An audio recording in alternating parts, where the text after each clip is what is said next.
अपनी और प्रीत प्रभु से कीजिए। अपनी खोज के पहचान करनी है अपनी। कहने का मतलब अपने को जानने के बाद फिर कुछ जानना शेष नहीं रह जाता। अपने को जानना है, क्योंकि राजा परीक्षित मौत की भय से 7 दिन तक सुखदेव जी के मुखारबिंद से कथा का पान किया। भय क्या था? बोले 7वें दिन तक्षक के द्वारा मौत हो जाएगी। अपने की पहचान नहीं थी, तो सुखदेव जी ने राजा परीक्षित को 7 दिन में अपने की पहचान कराई कि तुम कौन हो, यानी तुम शरीर नहीं हो। अपने की पहचान कराई कि तुम शरीर नहीं हो। नैनम छिद्दं शस्त्राणे नैनम दहति पावका न चैनम क्लेदयन्तापो न शोषयति मारतः। तुम वो चीज हो गोली छेद नहीं कर सकती है, अग्नि जला नहीं सकती है, कोई शस्त्र तुम्हें काट नहीं सकता है। क्यों? तुम शरीर नहीं हो, तुम हो आत्मा। क्या हो? आत्मा। और आत्मा न कभी जन्म लेती है न कभी मरती है। Solid immortal, he does not die, does not born। आत्मा अजर अमर है, न कभी जन्म लेती है न कभी मरती है। बॉडी इमॉर्टल, शरीर नाशवान है। शरीर का कोई ठिकाना नहीं है। हम विष्णुनगरा से यहाँ आयात में, अब कोई ठिकाना है कि हम घर पहुंचे कि न पहुंचे? बोलो भाई, कोई जिम्मेदारी है कि किसी की? कोई ठिकाना नहीं, पहुंचे या न पहुंचे है? शरीर का कोई ठिकाना नहीं है प्यारे। तो प्यारे 7 दिन में अपनी की पहचान करना ही।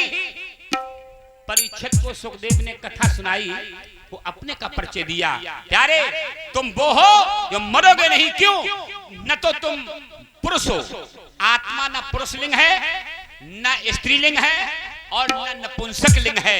आत्मा जिस लिंग में प्रवेश कर जाती है वो आत्मा का लिंग हो जाता है। बोली गोविंद भगवान की। तो आइए, उधर नहीं जाना है, जाना है रावण की तरफ। और रावण को लोग बड़ी गंदी दृष्टि से देखते हैं, देखते ना। रावण जैसा कोई भी भगवान का भक्त नहीं होगा। जैसे राम के भक्तों में उधर अयोध्या में भरतलाल जी का एक एक क्षण राम जी के चिंतन में व्यतीत हुआ है। एक भी क्षण भरत का व्यर्थ नहीं गया है प्यारे 14 वर्षों में। और इधर रावण राक्षस कुल में जरूर पैदा हुआ है, लेकिन रावण भी भगवान को याद करता है। लेकिन करता कैसे? बोले रावण करता है विरोधाभास में। और याद रखना बंधुओं, मित्र की उतनी याद नहीं आएगी जितनी शत्रु की याद आ जाएगी। बोली गोविंद भगवान की। रात में अगर तुम्हें थोड़े लेट हो गए नालीगंज से आते समय, अगर रास्ते में विलंब हो गया, सूर्यास्त हो गया, तो बताओ ईमानदारी से शत्रु की याद आएगी कि मित्र की? शत्रु की याद आएगी ना। पता नहीं कितने समय धावा बोल ले। रावण भगवान को याद करता था प्यारे। प्रिय बंधुओं, किसी कवि ने कहा है कि भगवान वो हैं, राम वो हैं, बोले बैरियू जास बढ़ाई करही, बैरी भी विरोधी भी जिनकी बढ़ाई करे वही राम है। विरोधी भी जिसकी बुराई करे वही तो राम है ना। रावण ने भगवान की बड़ाई नहीं की क्या? एक बार जिसमें समुद्र का पुल बन गया, सेना पार उतर करके निवास कर रही है और सेतुबंध रामेश्वर में शिवलिंग की स्थापना होने की तैयारी हो रही है। लंका के राक्षसों ने सुना, राक्षसों को पता लगा कि पुल पर पत्थर राम के नाम के तैर गए, पुल बनकर के तैयार हो गया, जिसके द्वारा सारी सेना उतर करके आ गई है। रावण के पास पहुंचे, प्रभु मालिक तुम कैसे जीत पाओगे उन तपस्वियों से? क्यों? बोले उसके नाम के पत्थर जल पर तैरते हैं, उसके नाम के पत्थर जल पर तैरते हैं, तुम तैरा पाओगे पत्थर भी?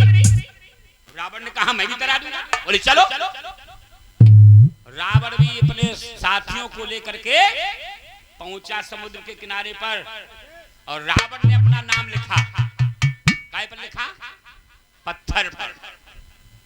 रावण ने भी पत्थर पर अपना नाम लिखा और पत्थर जैसे ही रावण ने अपना नाम लेकर के जल पर छोड़ा तो पत्थर तैर गया। बोलिए गोविंद भगवान की। रावण के नाम का लिखा हुआ पत्थर जल पर तैर गया और राक्षसों ने कहा वाह, अब तो उन तपस्वियों से कम हमारा मालिक नहीं है? अरे उनके पत्थर नंदी की मदद से तैरे हैं, लेकिन हमारे मालिक का मन पत्थर स्वतः छोड़ा तब तैर गया है। मंदोदरी साथ में थी। मंदोदरी शाम को पहुंची, रावण के पास में हाथ जोड़ करके एकांत में कहा, स्वामी एक बात बताओ ईमानदारी से, आपने पत्थर पर अपना नाम लेकर के तैरा दिया, इसका राज क्या है? मंदोदरी को कुछ भ्रम हो गया। मंदोदरी पूछा कि आपने अपना नाम लेकर के पत्थर को तैरा दिया, तैर गया? मुझे भी आश्चर्य है, लेकिन मैं ये पूछना चाहूंगी स्वामी कि वो पत्थर आखिर तैरा कैसे है, इसमें करिश्मा क्या है? रावण ने मालूम क्या कहा? रावण ने कहा मंदोदरी तुम जो पूछ रही तुम्हें जरूर बताऊंगा, क्योंकि पत्नी से ज्यादा प्रिय और कोई दुनिया में होता नहीं। जर जमीन जोरू है? रावण ने कहा मंदोदरी मैंने पत्थर पर नाम तो लिखा अपना, मैंने पत्थर पर नाम लिखा अपना, लेकिन मैंने मन ही मन में पत्थर को सौगंध खिलाई राम की कि तुझे राम की कसम हो, तुझे राम की कसम हो, अगर तू न तैरा तो राम की बेइज्जती है, मेरी बेइज्जती नहीं है। बोलिए गोविंद भगवान की। कहा मंदोदरी मैंने राम की कसम खिलाई, ये मेरे नाम का प्रताप नहीं है, नाम तो मैंने जरूर लिखा है, प्रताप तो राम के नाम का है। किसके नाम का प्रताप है? राम के नाम का प्रताप है, मेरे नाम का प्रताप नहीं है। और ये अकेले में मंदोदरी को बताया। कहने का मतलब जिस समय रावण और राम का युद्ध हो रहा है सारी रामायण पीछे, अदो राम तपो बनाद गमनम हत्वा मृग कांचनम वैदेही हरणम जटायु मरणम सुग्रीव संभाषणम बाली निग्रहम समुद्र तलम लंकापुरी दाहनम। बोलिए गोविंद भगवान की। अभी रावण नहीं मारूंगा क्योंकि रावण का वध कराना है। लंकापुरी दाहनम, लंका का दाहन हुआ और राम रावण युद्ध में खड़े हैं। राम ने जैसे ही अपने सामने रावण को देखा, तैयार हैं,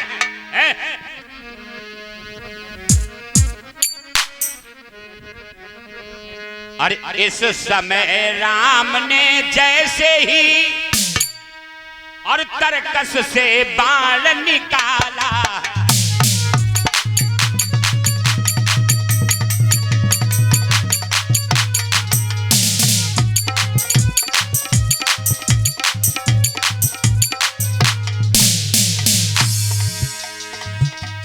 समय राम ने जैसे ही और तरकस से बाण निकाला है,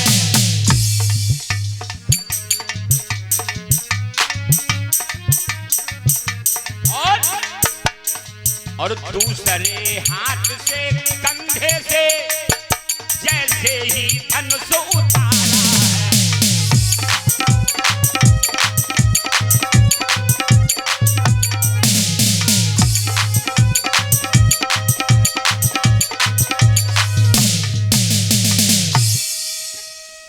मैदान में खड़े हैं राम और रावण। राम ने जैसे ही कंधे से धनुष उतारा और धनुष पर बाण रखा, वैसे रावण ने कहा राम, राम जी, राम जी याद रखना किस पर बाण चला रहे हो।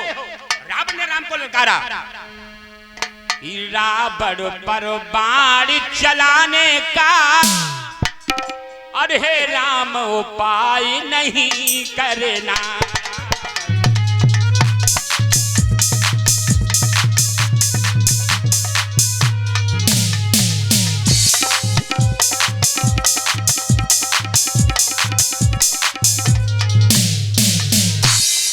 अरे रावण पर बाण चलाने का हे राम उपाय नहीं करना,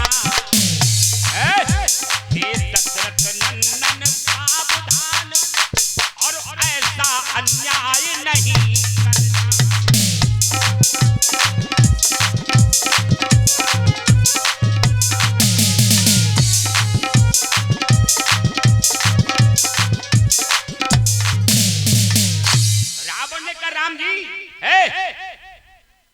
सावधान, ऐसा अन्याय नहीं करना। और रावण पर बाण चलाने का हे राम उपाय नहीं करना। क्यों? बोले तुम मर्यादा पुरुषोत्तम हो, तुम मर्यादा पुरुषोत्तम हो, करुणा निधान कहलाते हो। कौन हो तुम? करुणा निधान। तुम मर्यादा पुरुषोत्तम हो, करुणा निधान कहलाते हो, दुष्टों को करते हो विनाश और धरती का भार मिटाते हो। लेकिन तुमने कहा सारा पाप भाप हमें नहीं देखा है, हमसे ज्यादा बढ़ के कोई और पापी नहीं है। मैंने केवल एक बार अन्याय किया है और उसकी सजा मुझे कई बार मिल चुकी है। हर साल रावण जलाया जाता है, पता नहीं कितने रावण जलाए जाते हो। कभी सागर के उस पार मिली और कभी सागर के इसका पार मिली। अपराध किया था एक बार पर सजा हजारों बार मिली। लेकिन याद रखना प्रभु, मैं निश्चर हूं, मैं राक्षस हूं, मेरा स्वभाव, मैंने केवल एक ना काम कर दिया कि जानकी का हरण कर लिया है और कोई गलत काम किया नहीं मैंने।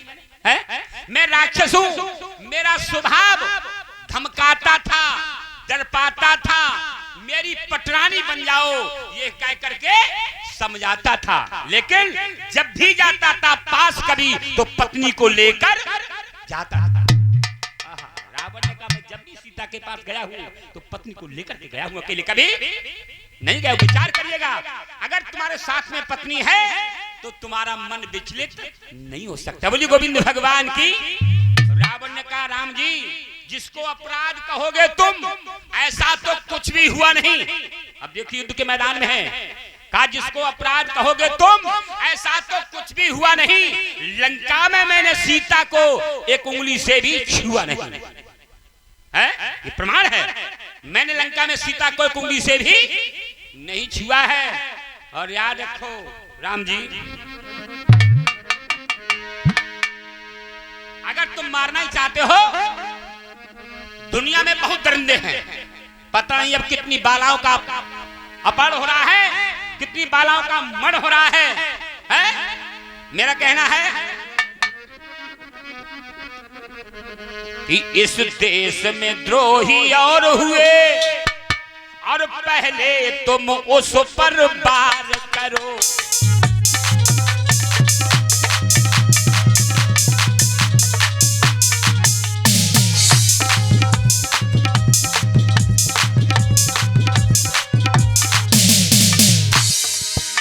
इस देश में द्रोही और हुए और पहले तुम उन पर वार करो।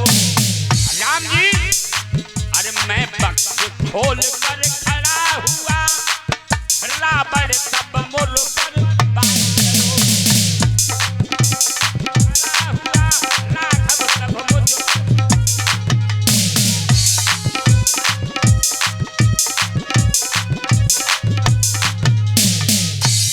रावण ने कहा पहले सारे पापियों का अंत करो, उसके बाद मेरे ऊपर बाण चलाना। मैं छाती खोल के खड़ा हूं।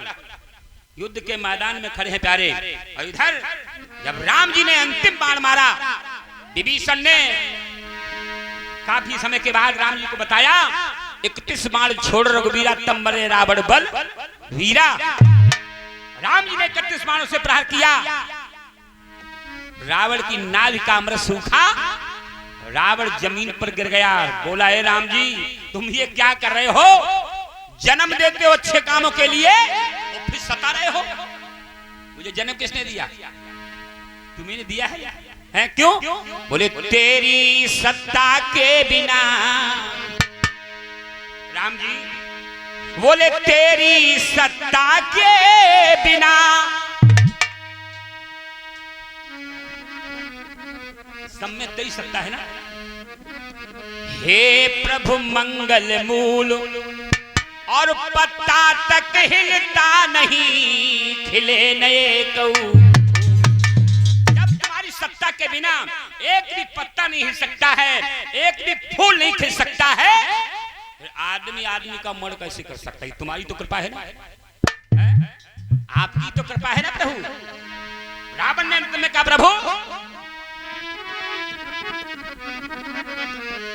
कि जन्म देते हो आप अच्छे कर्मों के लिए,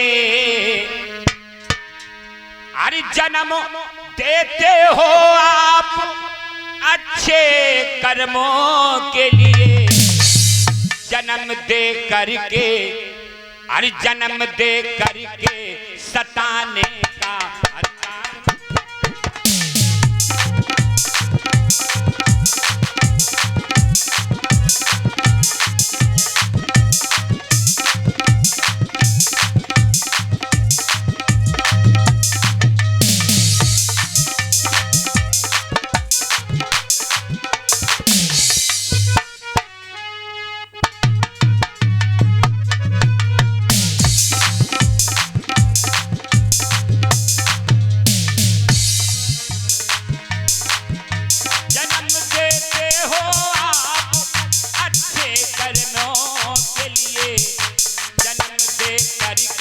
सताने की जरूरत क्या थी, और पुण्य कर पाप कमाने की जरूरत क्या थी।